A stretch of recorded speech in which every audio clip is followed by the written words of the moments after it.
All right, I'm going to take off your bandages now. Saying that, the doctor began unwrapping the bandages around my husband's eyes. My husband had barely been able to see. A few days ago, he had finally decided to undergo a corneal transplant. And today, for the first time in a long while, he would be able to see something. My husband had already had low vision when he met me. I wanted his first sight to be my face. When all the bandages were removed, he blinked several times as if the light was too bright for him. Then he lifted his head and looked in my direction. "Can you see my face?" You're my wife? he muttered, and tears began to fall from his eyes. I was so happy to see him shed tears of emotion when he saw my face. I interpreted it that way, but I quickly realized my husband's tears were for a different reason. No way. How could this happen? You're my wife? This is awful. It's too cruel. You tricked me. You're hideous. The shock was so overwhelming that I don't remember how I left the hospital or how I got home. My name is Nancy Hanks, and I'm a single woman in my 20s who is way too comfortable living at home to ever move out on my own. I graduated college and I'm in my third year as a working professional, but I have no plans to live by myself. I wish you'd get married and move out soon. That's what my mom often says, but it's hard to give up a lifestyle where meals and laundry are done for me. Living at my parents' home helps me save money for the future since I don't have any big expenses, and I don't have any friends or a boyfriend to invite over anyway. From my point of view, there's no reason to leave. I'm the typical person who hasn't become independent from their parents, just like anyone else. But little by little, my life started to change. One day, I was waiting for the train to head to work at the station platform. It was a normal weekday, nothing different from usual, standing in line with the same people at the same train door. But that day, I saw something unusual. There was a man in a suit on all fours, searching for something. At first, I thought he must have dropped his contact lens. You see that sometimes. Maybe he overslept and was rushing to work. But even so, something about his movements seemed off. He was carefully feeling the ground and the walls, moving slowly and stretching out his hand as far as he could, trying to find something. His suit's knees and hams were stained white from crawling around like that. Would anyone go to such lengths just for a contact lens? It was almost as if he couldn't see anything. That thought made me scan the area around him quickly, and I soon found what I had expected. The white cane the man was looking for. I picked it up, feeling frustrated. It was early morning at the station. There weren't that few people around. Yet, despite the fact that someone was clearly struggling, no one bothered to say a word. Since when did people become such cold-hearted beings?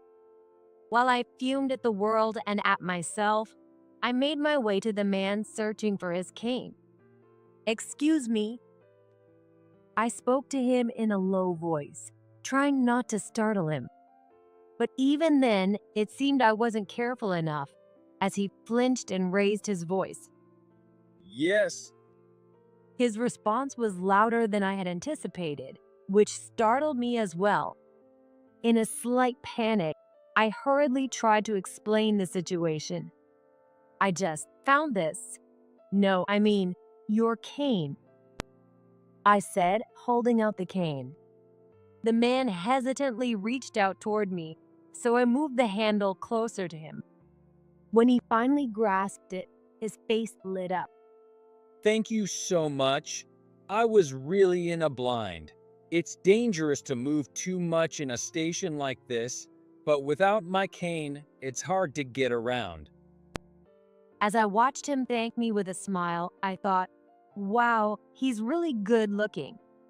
I hadn't noticed before since he had been looking down, but he had a remarkably handsome face. Even though he couldn't see, I bet he was quite popular, I mused, when suddenly his voice broke my thoughts. Are you okay? It seemed I had been so caught up in analyzing him that I missed part of what he was saying. Oh, I'm sorry. I was just thinking about something. So, where are you headed after this? Before I realized it, I had asked him that question. I didn't know where he was headed, but if it was somewhere nearby, I thought I'd go with him. He might drop his cane again, or maybe he wouldn't make it to his destination safely. The man seemed a little surprised at first, but then he started talking, as if understanding the context. Actually, I was trying to get to work, but the train was so crowded that I missed my stop. I got off at the next station, but in my rush, I dropped my cane, and well, here I am. As I listened to him explain, I realized his office was on my way to work. In that case, let me walk you to your office. It seems to be on my way. At first, he hesitated, but it seemed he wasn't confident he could make it to the office on his own, so he eventually accepted my offer. On the way to his company, I learned a little more about him. His name was Dave, and he had just started working at his company a few days ago. Apparently, he had trouble finding a job because of his poor eyesight. I see, unlike me who grew up comfortably, he's probably been through a lot of challenges. Not that I can fully understand, but I could imagine some of it. If I was able to help someone like Dave, maybe I'm not so bad after all. I thought about that as we got close to his office. Thank you so much for today. Because of you, I might actually make it to work on time. Will you be okay getting to your company, Nancy? When he asked, I replied, I'll be fine. To be honest, I was probably going to be about 10 minutes late, but I wasn't foolish enough to admit that.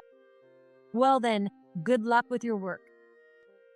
Just as I was about to leave, he called out. Wait, Dave raised his voice again, probably not knowing how far away I had gotten. I was a little self-conscious about people staring, but I couldn't just walk away, so I turned back.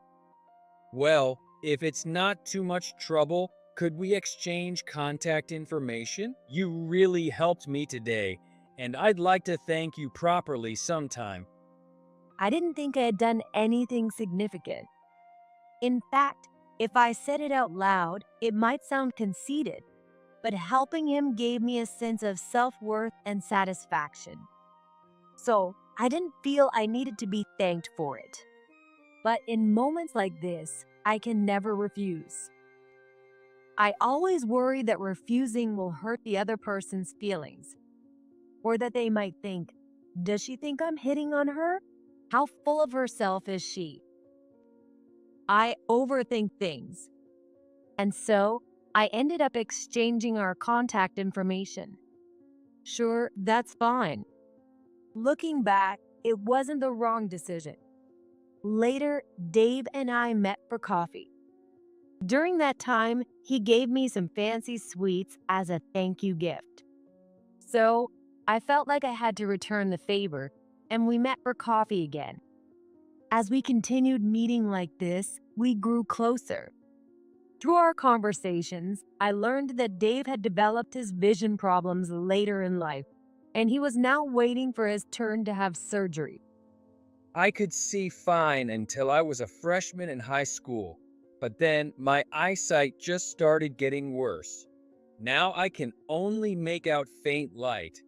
Well, they say I'll be able to see again after surgery, so I'm not too down about it. Dave said with a forced smile. I'm sure he meant what he said, but I could still sense a certain sadness. To lose your sight, to not be able to do things that were once easy. The stress and fear must be unimaginable. However, Seeing Dave face these challenges daily and never give up easily made me admire and respect him, and even start to develop feelings for him. Before I knew it, I had a growing desire to support him. Some might criticize it as cheap sympathy or the arrogance of being able bodied. But wanting to help someone who is doing their best to live isn't a bad thing, is it? And it turns out I wasn't the only one developing feelings. One day, after seeing Dave a few more times, he confessed his feelings to me. I know that confessing to you when I can't see is probably just a burden for you, Nancy, but it's precisely because I can't see that I've come to realize how beautiful your heart is. So, I just had to tell you how I feel. That's what he said to me. For Dave, it seemed more like he was confessing just to get it off his chest, expecting to be rejected. But as I said before, I already had feelings for him. So when I accepted his confession, he was more shocked than happy. That was one of the changes in my life. Another was that after starting my relationship with Dave, I moved out to live on my own.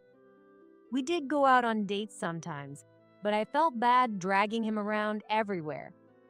Besides, I wanted to save those experiences for after he regained his sight. So, most of our dates ended up being at home, but it felt awkward doing that at my parents' house.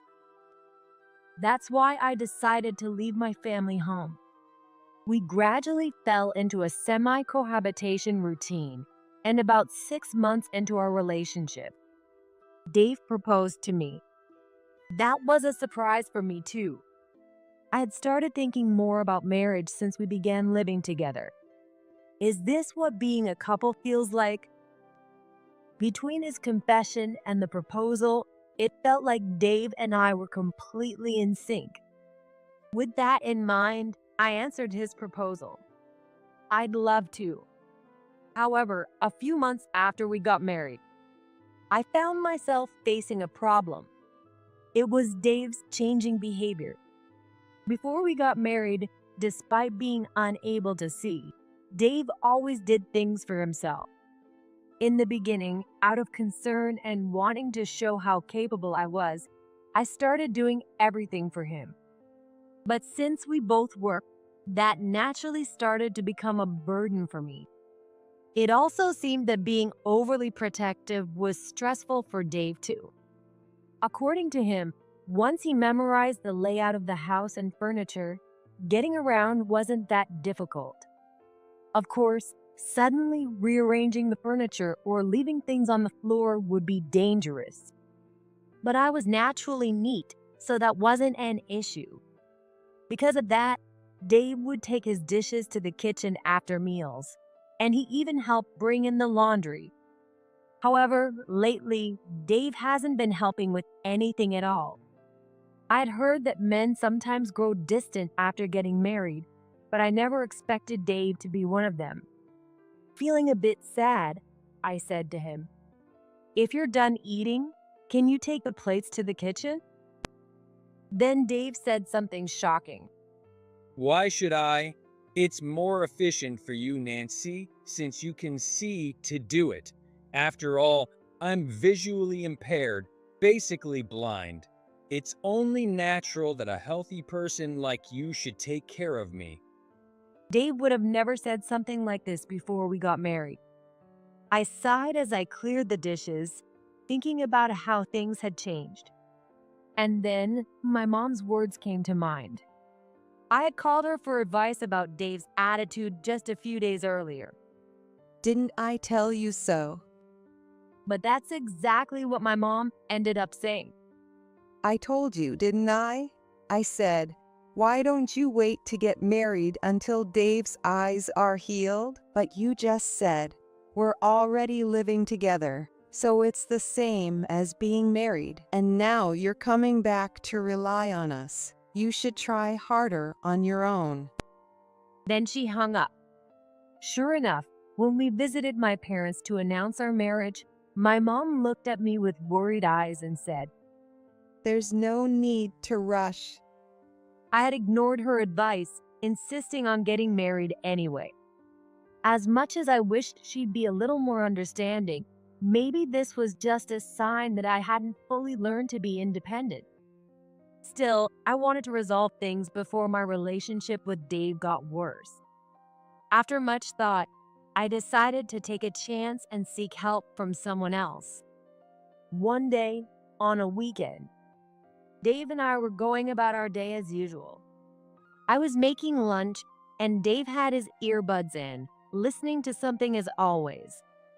Once lunch was ready, we sat down to eat. Trying to sound as casual as possible, I started talking. Dave, I'm going grocery shopping for dinner after this, so could you bring in the laundry that's hanging in the bathroom while I'm out? Dave looked a little confused by my request. He retorted after a slight pause. Why? You could just bring it in before you go shopping. That won't work. It's not dry yet. Once again, Dave frowned, as if he sensed that something was off. Then bring it in when you get back. But if I do that, dinner will be late. And you don't like eating too late, right? You used to help me before we got married, so you can do it every now and then. Dave was about to snap back at me, but then seemed to realize what felt off. More importantly, Nancy, aren't you being a little loud today? It's annoying, so could you? Who do you think you are? A sudden shout came from behind Dave. Dave flinched in surprise, but seemed to recognize the voice as he nervously opened his mouth. Why are you here? Mom. Yes, the person I had asked for help was Dave's mother, my mother-in-law. Let's go back to when we visited Dave's parents to introduce ourselves as a married couple. His parents were overjoyed that Dave had found someone to marry. It seemed they had thought that, given his eyesight, it would be a while before he could get married. At the same time, they were also worried about me. Since Dave's mom had been a stay-at-home mom, she had spent a lot of time with him. And she knew firsthand how challenging it was to live with someone who had a disability. I raised Dave without treating him any differently than other kids his age. But even then, true equality is still just an ideal. There are inevitable challenges that come with his condition. If you ever feel unsure about anything in the future, don't hesitate to rely on me. Even if it's something like, Dave's not pulling his weight as a husband. Can you give him a pep talk? I'm here for you. Before we left that day, she had said this to me quietly. So this time I asked for her help, meaning, give him a stern talking to because he's not pulling his weight as a husband. I had asked her to come over early in the morning and secretly observe Dave's behavior. Honestly, I felt guilty for tricking Dave like this, especially since he couldn't see, but my mother-in-law told me not to worry. After all, he's been using his blindness as an excuse to slack off and rely on you, hasn't he? If that's the case, there's no harm in turning the tables on him. Sure enough, Dave started voicing his complaints at me. Are you one of those people who looks down on the disabled too? But he was immediately scolded by his mom. Be quiet. You always say you want to be treated equally when it's convenient, but the moment things get tough, you hide behind your disability. You've had that bad habit for years. What are you going to do if Nancy gets fed up with you and leaves? I hate to say this, but realistically, there aren't many people willing to marry someone with a disability. And it's hard to find a woman as kind and patient as Nancy. As Dave received a lecture from his mom, he started to reflect and eventually apologized to me. I'm sorry. I was taking advantage of your kindness. I'll change, I promise. Please forgive me. Dave was deeply embarrassed. Being scolded by your mom as an adult really hits you hard.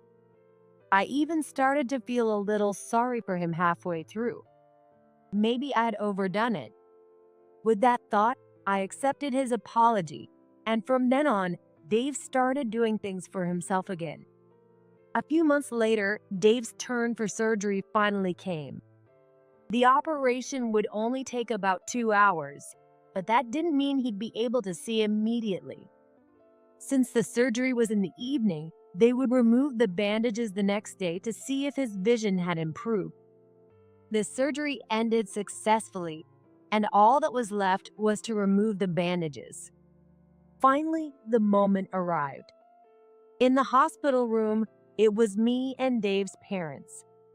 The doctor entered the room, nodding to us as he walked in. All right, I'm going to take off the bandages now. Saying that, the doctor began unwrapping the bandages from around Dave's eyes. I moved closer to Dave, leaning in slightly so that my face would be the first thing in his line of sight. I wanted my face to be the first thing he saw. In a way, this felt like our true first meeting. The thought made me feel nervous as well. Once all the bandages were off, Dave blinked several times as if the light was too bright after such a long time. Then he raised his head and looked in my direction. "Can you see my face?" Is that you, Nancy? When I nodded, Dave began to cry. Seeing him shed tears of joy just from seeing my face made me so happy. At least, that's how I interpreted it. But it turned out that his tears were for a different reason. No way. Is this some kind of joke? You're my wife? This is awful. How could you trick me like this? You're so freaking ugly. I don't remember much after that. You can't talk like that to someone who has supported you all this time. I vaguely recall Dave's dad getting furious and trying to slap him, but the doctor stopped him. Apparently, since it was right after the surgery, any strong impacts was off limits. After that, somehow, I found myself back home. Looking at my phone, I saw several missed calls and voicemails. They were from Dave's mom. When I called her back, she apologized over and over. I don't even know how to apologize properly. If you want, we'll pay compensation or agree to a divorce. But at that moment, even I didn't know what I wanted to do. So for now, I replied to my mother-in-law with this. "It's okay. I've been used to being called ugly since I was a kid." With that, I hung up the phone. I'd been self-conscious about my looks ever since I was a child. Back in elementary school, I was constantly teased and called ugly. As I grew older, everyone matured and stopped calling me ugly to my face, but I knew they were saying things behind my back. They still thought I was ugly. They just didn't say it out loud anymore. To survive in such a cruel environment, I developed ways to cope. I would laugh off comments about my appearance to lighten the mood, or I'd take on tasks no one else wanted to do, becoming the helpful person, or rather the convenient one. Have you ever noticed? A beautiful person doesn't have to do anything to be liked, but an ugly person has to constantly try, or they'll be hated immediately. I had forgotten all about those painful memories, buried by Dave's kindness while he was blind. What should I do from here? Yes, Dave said some terrible things to me. But considering that he had just regained his vision and everything he had done for me up until now, maybe I could forgive him? At least, it didn't seem like something worth rushing into a divorce over. Or maybe I was just trying to convince myself of that. Either way, I decided to continue my marriage with Dave. After all, they say you get tired of a beautiful woman in 3 days, but you get used to an ugly one in 3 days, right? I soon realized how naive that thinking was. For a while after Dave was discharged, our married life was stable.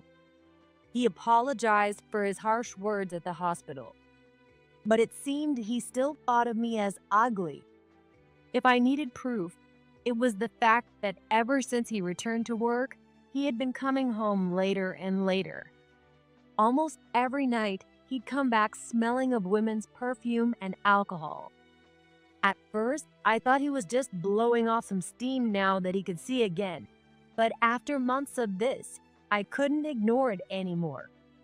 In fact, I was almost certain he was cheating.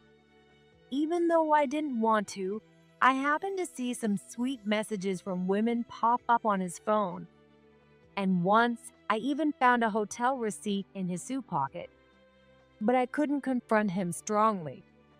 Because, unlike before the surgery, Dave no longer had any real reason to need me. With good looks and perfect vision, he could easily find another woman if we divorced. Meanwhile, I was still just the same unattractive, dull woman. If I let Dave go, there was no chance anyone else would marry me. I knew my thoughts were pathetically self-deprecating, but this was the reality. Are you serious? You're just playing the tragic heroine to make yourself feel better. That comment hit me like a ton of bricks. Maybe because it was spot on. That day, I had been venting to my coworkers about my marriage during lunch. Then one of younger colleagues, Maria, said this to me. I can't stand it. Nancy, you're letting yourself be deceived by a man just because you think you're ugly. The other coworkers tried to stop her, saying, "That's enough." But Maria kept going. Nancy, you're just making excuses. Look, there are only a handful of truly beautiful women in this world. Strip off all their makeup, and most of them are ugly underneath. But despite that, they work on themselves with fashion, makeup, and sometimes even improving their minds and personalities. They put in the effort to better themselves. Have you been doing that, Nancy? If you know you're not attractive and see it as a flaw, then at least try to overcome it. Don't just sit there complaining when you haven't even tried. I couldn't help but listen to Maria. I had always thought she was a cold, distant type, and we had hardly spoken before. However, the truth is, she's a hardworking and passionate girl. Do you think I can do it? Can I become a strong woman like Maria? I don't know about that. Maria responded to my words like that. I don't think I'm particularly strong, and I don't really know you well, Nancy, but I think I can help. Then Maria took a step closer to me and said, Let's show your husband what he's missing. One night, after work, Maria and I found ourselves at a bar. It was a stylish place, but the lighting was so dim that I felt a bit uneasy, especially since it was my first time in a place like that. Relax. Maria seemed to notice and told me to calm down. As I glanced around at the other customers, Maria made eye contact with a man. A moment later, he walked over and asked, "Wanna have a drink with me?" My heart started pounding. Not because a man approached me, but because I was nervous. After all, the man was none other than Dave. After getting a lecture from Maria, I spent the next few days learning how to do makeup from her. I had worn makeup before, but only the bare minimum, just enough to be polite. I can't find the right word to describe Maria's makeup, but the best one that comes to mind is reconstruction. I'd never used colored contacts before, and since the goal was to trick Dave, I even wore a wig. Just changing the size of my eyes and hiding my face with my hair gave me a completely different look. Maria also picked out my outfit, something I'd never normally wear. The last time I showed this much leg was probably back in elementary school sports class. And so, transformed into someone else, Maria and I followed Dave after work.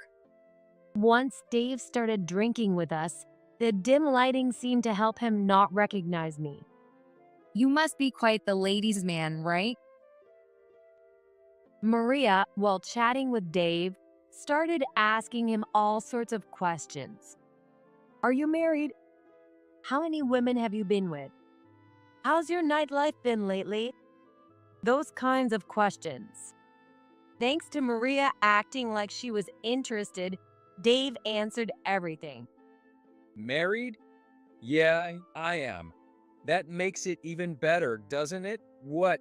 You don't like married guys? How many women? I've lost count. I hooked up with most of the girls in my high school sports team.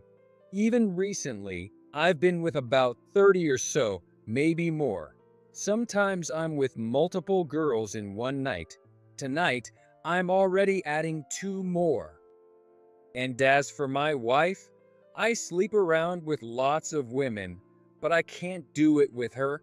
I mean, she's so ugly. Just looking at her face kills the mood.